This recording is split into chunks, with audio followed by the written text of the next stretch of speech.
We've all been there when our kids nag us to give them stuff or seem totally unappreciative to what we do for them and all that they have. We think, you've got so much, and all you do is nag me for more. I do so much for you, and yet when I ask you to tidy your toys away or put your clothes in the dirty laundry basket, you moan and say no. You're going to love today's episode, 6 Secrets to Raising Appreciative Kids. My guest is Nicole Thompson, author of Little Things, Finding Gratitude in Life's Simple Moments. More about Nicole in a moment, but you're going to love the tips that we give you, especially coming up to the festive season when I want is even more prevalent. I worked on instilling gratitude and appreciation when my 4 kids, now all adults, were little. And I do really notice it paying off. I have not been perfect with this, and nor are they perfectly appreciative and grateful. But with the secrets that we're giving you today, I want you to get practical ideas and inspiration for your family. I mean, let's face it, we all fear raising teenagers and young adults with a sense of entitlement. So I urge you to work on this. You're also going to want to catch the question of the week, which I cover at the end. It came from one of my Instagram followers who asked, my 6-year-old only thinks of himself and always wants more. So if we buy him a set of football cards, he immediately wants another set. And he wants to show off to his friends how many he has. But as a parent, you know it's important to have clear boundaries, but you also want to be caring and compassionate, right? Well, I'm Camilla McGill, and as a seasoned parenting coach and mum of 4, I'm excited to give you the principles, tools, and inspiration you need to raise amazing kids. Welcome to Raising Kids with Love and Boundaries. So, Nicole, I am thrilled to have you here today. I love your books, your blog, and generally your products, which I know you're going to talk about, and your outlook on life. So I'm really excited to be discussing this topic with you. Maybe you'd like to say a little bit more about you. Sure. Thank you so much, Camilla. I'm very happy to be here. I'm grateful for you and reaching out to me. I am a teacher and a mom myself, and I have 2 children, ages 13 and 14 now. And like you, I have tried everything I can to instill the gratitude aspect in my children so that they grow up to be the happiest and like most authentic versions of themselves, just enjoying life. And but with that, kids are kids, and we see the side where I want, and that's very normal. That we're growing up in a world of materialism and abundance and everything like come bombarding them. So I think it's pretty normal for parents to be wondering about this topic, and I am looking forward to talking about it. Brilliant. Okay. So, first up, I know that you had something that you feel is important, and you called it be a model. So, when we're helping our kids to be grateful and appreciative, tell us about being a model. I think it comes down to like when you're grateful, you want to say it out loud. Show the kids, like even when you're walking, oh, I love the smell of the air right now. Do you smell it? The birds are singing. Like just notice things around you and openly talk about it, because the kids might not be noticing any of that. But when you bring their attention to it, they're going to be like, oh, yeah, I guess it is nice outside today. And so just the more you can say and do and show them, even like gratitude journaling. My kids know I have my journal. I don't force a journal on them by any means, but sometimes my daughter will write it in one. My son did when he was a bit younger, and but they see me doing it, and my journal is always out in the living room, and so I'm kind of modeling that, looking for the good in right. Yeah, I love that. And you've also talked about going on a nature walk with them, like as and I mean that I just found that really inspiring. And I look back and think, I wish I'd done more stuff like that. Do you just want to speak a tiny bit about that? Sure, yeah. I think it's so important about like to focus on the little things that Yeah. can bring us joy, right? It doesn't have to be going to the movies and spending $100 on popcorn, and it can be popping some popcorn in your microwave and making a movie night special at home It can be taking them out when it changes the seasons is especially fun because you notice so many things and it's exciting to be outside in the change of the seasons. I love to bring seasonal things into my house, get the kids excited for different times of the year, and it kind of becomes traditions. And so I think just in kind of embracing those little mundane things in life, but making them a little more exciting for the kids. Great. I love it. I love it. Okay. So I want to also add in number two, a second way to help kids be more grateful and appreciative. And it's about staying positive. Now, I know that sort of feeds into what you just said, Nicole, but we can slip into, and this is no judgment on any parent because sometimes we're just not very mindful about this, but we can slip into um, sort of complaining about things or, maybe having a moan about another person or something that we've got. We might say, oh, God, this is a lousy car. I wish I had a Mercedes like so and so has. And I think we've just got to be very, very careful about that because they are absolute sponges for us. They do pick up, they've got radar antennae for everything that we do and say. So we can still have our moans, but I would say keep it to moaning to another adult and just watch out what we say about people as well, or even about other children. We could easily slip into saying, oh God, that child's a brat. And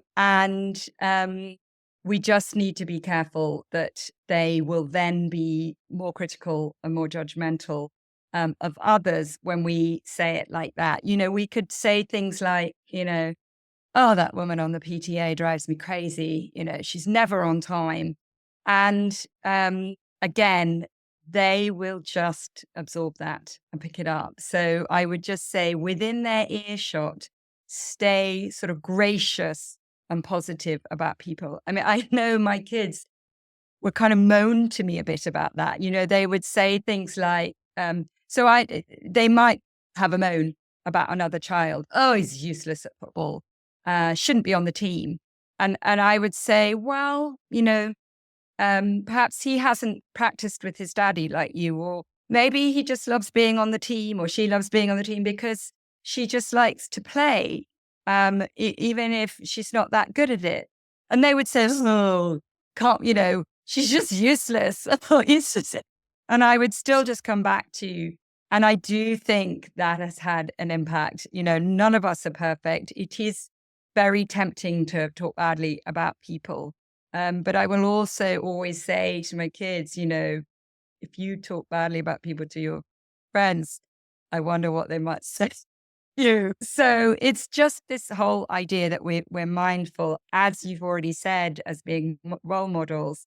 And the more positive we can be about life, about what we do have, about other people, and keep our moans to as much as possible to moaning to another adult rather than our children. Even if it isn't to our children, they notice it. I can relate to that because my daughter's very competitive and she's in elementary sports still. And so there are some girls on the team that don't really want to be on the team, right? They kind of have to be during gym class. And she gets very frustrated when she comes home. Mom, so-and-so wasn't even trying and we lost. I'm like, so I say, I try to let her know that is frustrating. Like I can, you're very competitive and you take this seriously. And then I remind her that it is, good thing it's just grade 8 gym. Yes. Yeah. Yeah. There's nothing on the line here.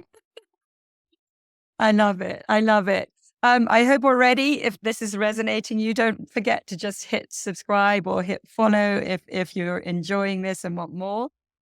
So over to you. This is point 3 on helping us to raise this sense of appreciation and gratitude with our children. So Nicole, limit materialism. Do you want to say a little bit more about that? Sure. And I'm not a minimalist by any means. My kids get lots of gifts at Christmas and all of that. But we do limit just buying things to have special occasions. I'm not one that's going to take my children to a toy store on a random Tuesday and just, if they say, I want that, just get it for them. No, there has to be a reason in our house to buy things. if it's like a family game or something, that might be a little different if we're out as a family and, oh, let's get a new game and we'll play that tonight. Or that's a little bit different. But as far as like, oh, I want this, okay, we'll buy it for you. We rarely do that. And Um, why? Tell me why you think that's important. well, I think because they devalue what they have, and there's so much of it too. If you know things like Christmas and birthdays become less meaningful for the gift if they're always just getting gifts anyways, right? There's nothing valuable about receiving a gift or saving up your money to buy something special. If you just get everything you ask for, Yes. you're taking that away from your kids, right? That whole value in what they, and it makes them think of what do I really want? If I'm only going to get one thing, do I Yes. really want that and that and that? Like, Yes. um, Yeah. so, I've just always been that way with since they were very little. Yeah. We don't it was just always, "No, we're not buying those today," when they were young and just Yeah. they don't ask me anymore. When we go out, they Yeah. never ask me to buy them Yeah. something. Yeah. Yeah. I mean, it's interesting. In a minute, I'll actually say how you can get my guide on helping kids do acts of kindness. But one of the things that I've noticed is that it then helps them just kind of figure out how the world works. And as adults, again, my children are now, my youngest is 19. Um, they're away from home, they're at university and beyond. And when they want something, they have to earn it, like actually earn the money. Um, and they don't come to me immediately and ask for stuff. And then when they get it, they really feel that sense of achievement. And Mhm. that's what we want. We want our children, instead of having this sense of entitlement, we want them to have a sense of achievement, a sense of working towards something, and not that expectation that, I've seen something in the toy shop and I'm just going to get it because, it's so hard because sometimes it can be really hard to say no. But it's actually what I will always encourage parents is think long term. We might get, which is often what we want from our children, that initial l- surge of love and appreciation. Oh, thank you so much. Oh my God, you've just given me the best thing in the world. So we might get that initial gratification, but what we want for us is to delay the gratification. And also for us to know that, yes, we can delay the gratification of that thrill, but that we get from buying them something, we can also delay that. Yeah. And it's actually for the greater good. It's for the greater good of our children and also for the planet because, oh my goodness, there's so much stuff thrown Yes. away. And I Um, think in place of the material things, if we're replacing those with experiences and doing things together. yeah. So we're putting the focus on family game night or movie night or whatever it might be. We again going back to holidays, we tend to do fun themed dinners for every Yeah. season. And so my kids just kind of know, oh, it's fall. We're going to be doing Halloween cookies, and then we're going to Yes. having Halloween appetizers. We just Yes. do a lot of that kind of stuff, and they love that. And it doesn't cost any extra money because you're Yes. already cooking dinner. You Yes. just change the shapes of things. Yes. So you can do things really easily, and I probably do fall into the trap a little bit where I do spend some of my money on fun decorations Yes. or, and that's where I'd rather spend the money to make it feel almost like a little festive party in our house, and making those, and as opposed to going out and buying a toy from the store, like you said, they're going to forget Yeah. about in a month. They Yeah. remember these dinners and these parties we Yes. have. Yes. Yeah. Yeah, they do. They absolutely do. So that's great. Okay. So next up, I want to talk about encouraging small acts of kindness. Um, Now, again, this will feed in if listen on because you and I are going to talk about that question of the week. How do I stop my kids from asking for stuff all the time and encourage the kindness? But y- you get more of what you focus on. So I will always encourage parents to catch those moments because they will be there. Even if it's just that, they had their sister a cookie or they um, gave their friend something. So we want to always catch it and mention it. and reinforce it. So I think that's really, really important. And children really love being validated, and they thrive on when we notice and mention the things that they're doing right. So just that in itself will encourage more acts of kindness. But if they are resistant, which they might be, so say you want them to send grandma. My grandma's been unwell, and you want them to send grandma a card. They might go, "Oh, I'm busy. Oh, I don't want to." But if we focus on the impact of it rather than you've got to do it. So, when grandma gets your card, she's going to think about you. It's going to fill her heart with love that you sat and drew her that drawing or wrote that card for her. Maybe she'll even show it to grandpa. That can help tip them. It can help just put it in the give them kind of perspective on it, give them a purpose to it. So, if they're reluctant to share their toy with their little sister, when you share your toy with your sister, she looks up to you as a role model. Again, that positions it, not you've got to just share with her because that's what being kind is. It's the impact of it. And that can definitely have, often we can also talk to them about, when we share, we feel like we've lost something. But actually, it will often make us feel so good to do it. I remember I had really instilled this, and my son was at a football holiday camp, and I went to collect him at the end of the day, and he had got a little bag of sweets as a reward. He'd won the prize, and his friend hadn't got anything. And on the way out, his friend was crying that he didn't get anything. And my jaw dropped. Nico didn't just say you can have some of mine. He literally gave them all to his friend. And he, again, I don't want to sound like I'm gloating or that I had the perfect child, but it was again about the fact that we had shown him that actually the gain is to give rather than sweets for yourself.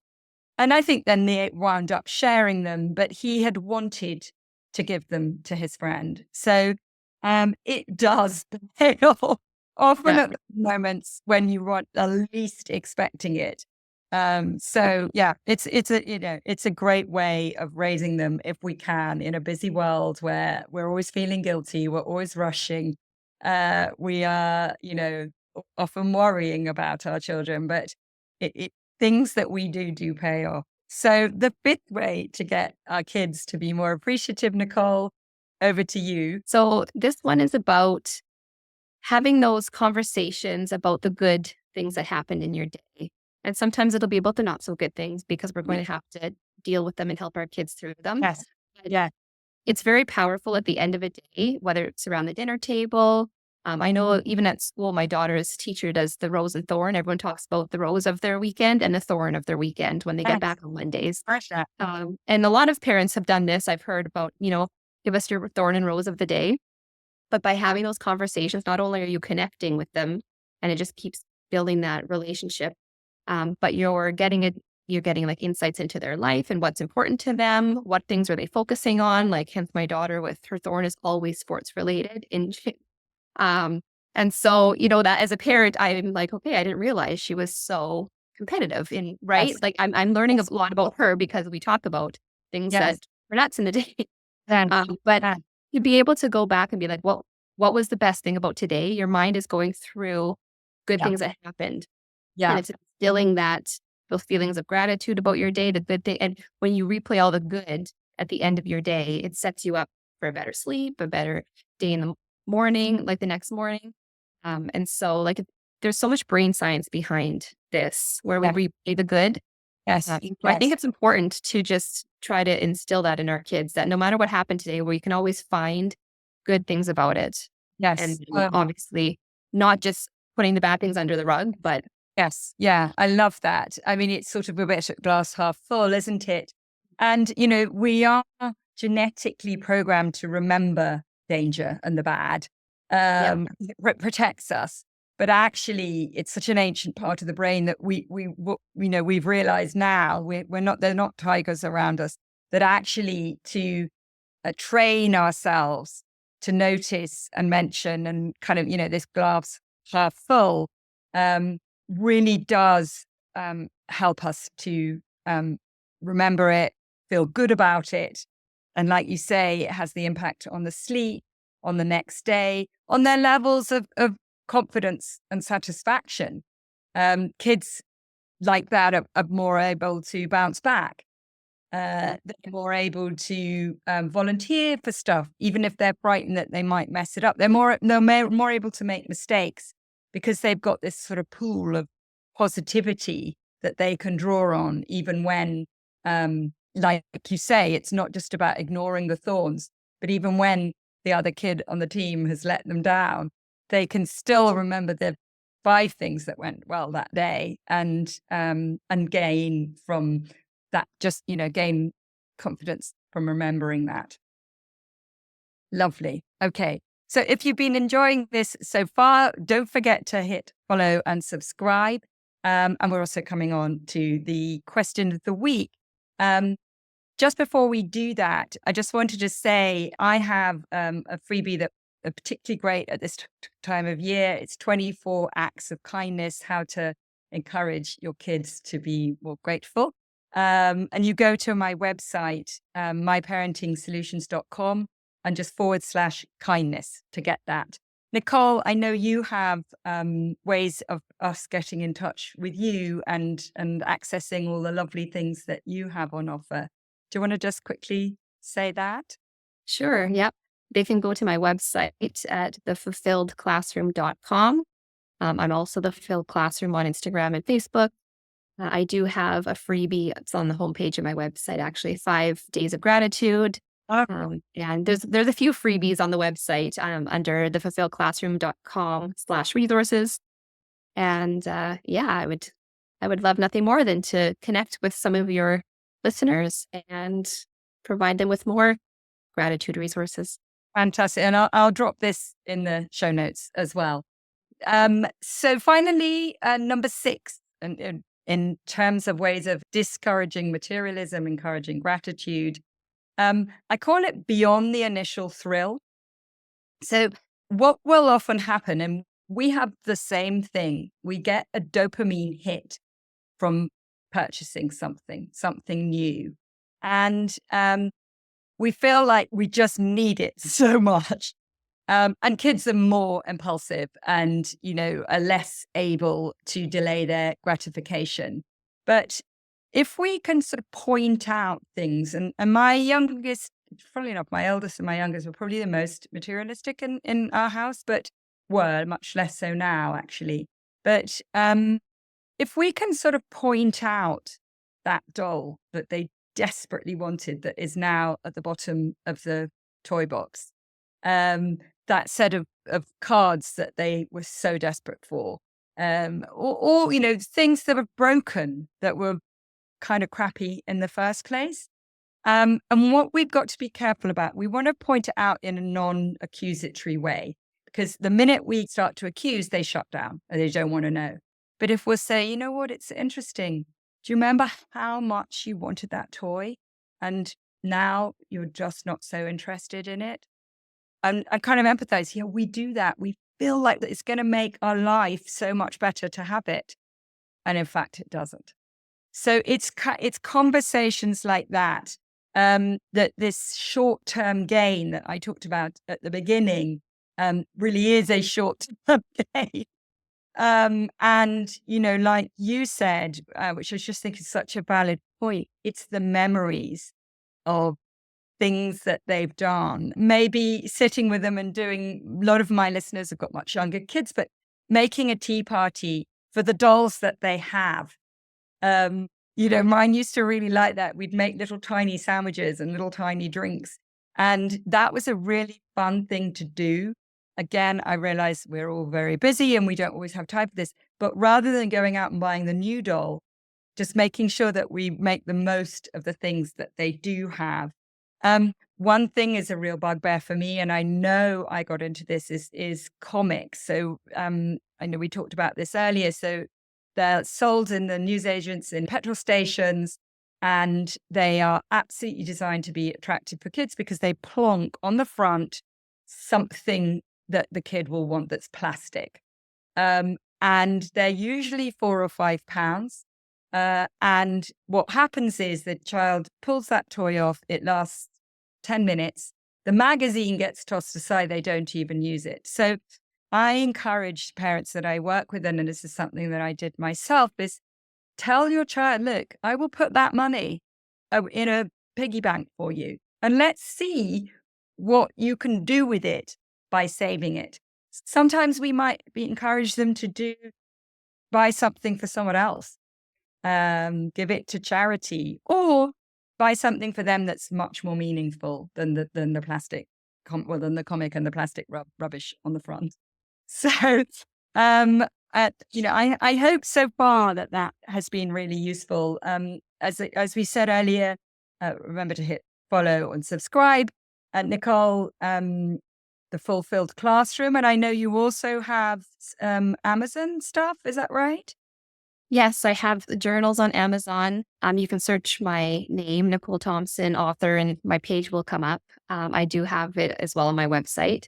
And I'm going to be launching some, by the time this podcast airs, they should be live. My conversation cards they're more for preteens, teenagers. Yeah, and so they'll be on Amazon under Reflect and Connect. Great, great. Love it. And I have my 24 ways to encourage kids to be more kind. So if you go to myparentingsolutions.com/kindness, you can get yourself a copy. So just to summarize what we've been talking about today, we've talked about number one, be a role model. Number two, stay positive. Number three was limit materialism. Number four, encourage acts of kindness. Number five is the rose and the thorn, or what went well, what didn't go so well of your day. And number six is look beyond the initial thrill, or take kids beyond the initial thrill. So the question of the week, and I'd love to know your answer to this, Nicole, as well. My 6-year-old only thinks of himself and he always wants more. So if we buy him something, he'll always want the next thing. And he wants to show off to his friends what he's got. So I don't know if there's something you wanted to say to that, or you want me to kick off. Well, maybe you kick off and I will bounce off of you. I think it probably feeds into everything that we've been talking about. One of the things that I have noticed is to explain to kids. I mean, this is probably a whole other podcast, but if we're placing value of our own value on what we have rather than who we are, we're on a bit of a slippery slope with that. So it's really showing kids, again, in a non-accusatory and non-critical way, that they are just perfect as they are. And if friendships are reliant on how many football cards we have, then we've got to be kind of helping them to think about the value of those friendships. So it's a big question. And I mean, it's like a big topic, but we have a really strong influence over our kids, as you've seen and as I've seen. They'll push back against us, but nevertheless, what we say and what we model absolutely has an impact.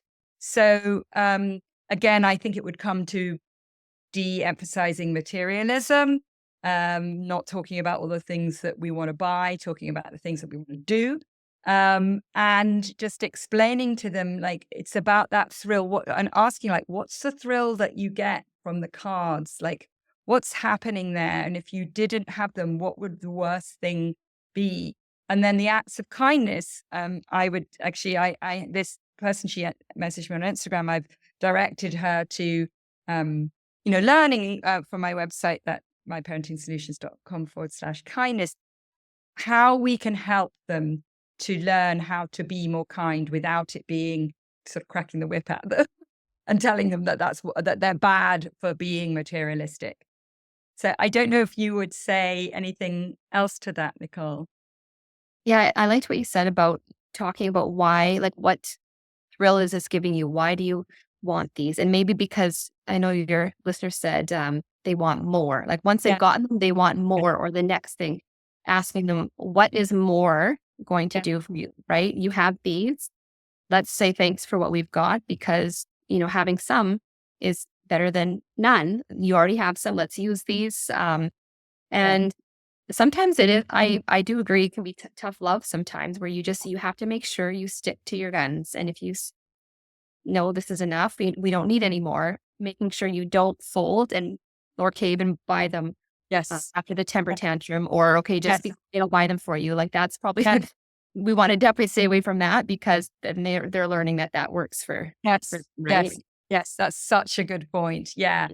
Love, be willing to say no, be willing to be the mean mummy. I mean, I know I've been called, you're the worst mother in the world. You're so mean. Why won't you buy it for me? I hate you. And just being willing to take that on the chin and know that for the greater good of your child, um, it's worth not being liked. Exactly. Especially at that young age at 6. You Yeah. have so many more years ahead of you. So it might be rough for a few months where you're instilling this Yes. boundary, but Yes. to stick to those boundaries because you'll be thanking yourself in the long run. Yes, exactly. And as you said, it's not healthy for them to have a tantrum and then get you to buy them something. It's just not healthy. We need to be okay with their emotions. We need to be, able to just ride it out, not make everything rosy and better for them, and help them get over that and survive without the cards, without the toy, without the magazine, whatever it is. So, okay. Well, thank you so much. Please, everybody that's listening, rate the podcast, write a review, tell your friends to listen. It's Raising Kids with Love and Boundaries, in case you haven't realized. And there's past episodes. The next episode will be released in 2 weeks' time. And a massive thank you to you, Nicole Thompson. Find her on Amazon, buy her books, go to her website, The Fulfilled Classroom. And thank you so much, everybody, for being with us today.